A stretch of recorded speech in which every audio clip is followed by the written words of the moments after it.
Welcome back to West Texas View. Thanks for rejoining us. I'm Johnny Lou Avery, and our guests are Kevin Shaw from the Odessa U.S. Army Recruiting Station and Adrian Villarreal from the Midland Odessa Recruiting Station. And we are talking about the opportunities and the choices that you have, whether you want to come in and sign up for just a tour of duty, whether you want to come in and talk about the possibility of being in the junior ROTC program, the college ROTC program, or say, I want to make a career with the military. So let's start, and I'm just going to ask you to jump in and answer these questions about what are some of the major changes in the military in the way of recruiting since you came into the Army and since and today? Well, the major factor what we have today is that technology has increased so much. When I joined, it was actually you had a paper packet and you had to fill out all these documents and things of that nature. Now, of course, we have the computer and it's a lot faster. The way we do our police checks and court checks and things of that nature are a lot more smoother. So it helps the applicant out and gives them what we call a red carpet treatment, you know, when it's time to go up to the military interest processing station. So it's a smoother transition. But and overall opportunities and things of that nature, the Montgomery GI Bill, which is there a lot of money for college, has increased dramatically. The military pay increases every single year, so that has increased dramatically to go along with the cost of living and things of that nature. So it's so many changes. When we sit down and actually talk to an applicant or person looking to join, the interview normally takes up to 2 hours because there's a lot of information that we have to give them. And you've got to answer a lot of questions. A lot. And one of the things that I asked beforehand is, what is your territory? I know that you're not in competition, but at the same time you have certain areas that you really work on. And it's not just Midland and it's not just Odessa, but it's this whole huge Permian Basin. Does it even go into other states like New Mexico? And we have actually put some applicants in from that region that are closer to us than it would be for the home recruiting stations, and of course we have to get permission for that because we do have boundaries that we do cover. But the Odessa recruiting station covers approximately 14,067 square miles. Wow. So it's a huge area that we have to traverse and get out to be able to put that presence of the Army. And go to the high schools and do all the things. Yes, ma'am. And I can understand why yours is so big, because you've got such a large land area beyond that there's no recruiters. But what sliver of recruiting do you have?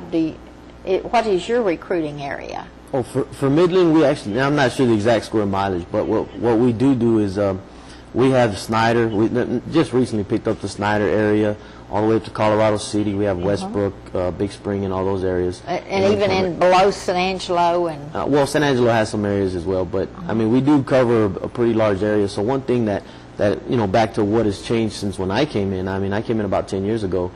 But since then, the internet has grown. The internet is huge, and everything is web-based now. So we were just talking earlier about how you can go online to GoArmy.com and actually apply online.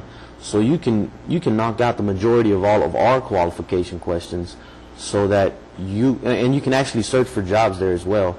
You'll know exactly what you're qualified for even before you come in the door.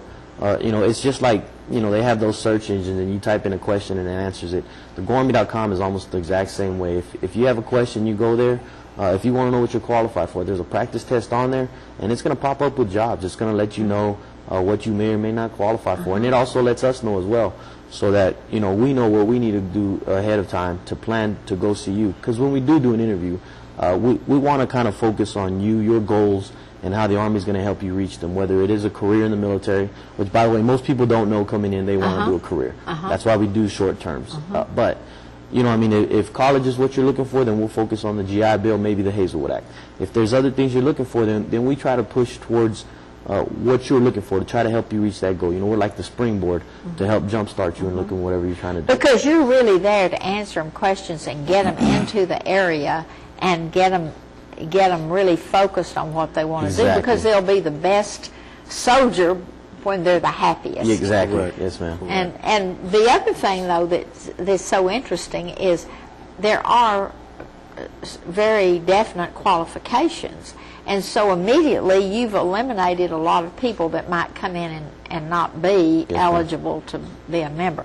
One of the questions that I have heard a lot is people say, I would like to go into ROTC in high school, but I don't even know when you start looking there. I'd like to encourage my child to, but I don't even know when to or who to ask. Is that something you ask your high school counselor, or you come to you all and ask? Well, actually, either one. We normally tell them the end of the sophomore year, beginning of the junior years, when you really want to get into programs of that nature, because there's a lot of community involvement that you have to do, and that thereby gives you more time to actually do those sort of things to make your record look really well. So when it comes time to get a scholarship for that, you'll be in the top 10% trying to go for that scholarship. So we always tell them junior year, end of the sophomore year, because you got to do a lot of stuff to prepare for that. Yeah.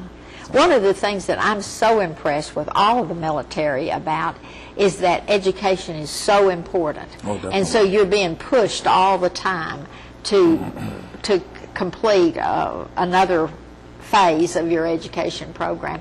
And I didn't know this about your family also being pushed to do the same thing, and that's great. Yes. In the Army today, we want the most qualified, most well-educated personnel that we can possibly have. So education is definitely a key. One of the things I would do when I would have a new soldier that come to my squad or to my platoon, I would make sure that one of the first places we take them to is an education center.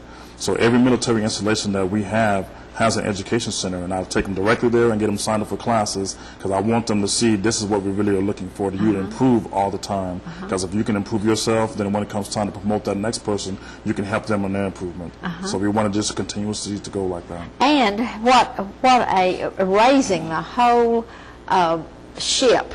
When you're all working as hard as you can to be your best, then it really makes a difference. And those things are also considered for promotion as well. We get points. Our promotions are based off of points, and education.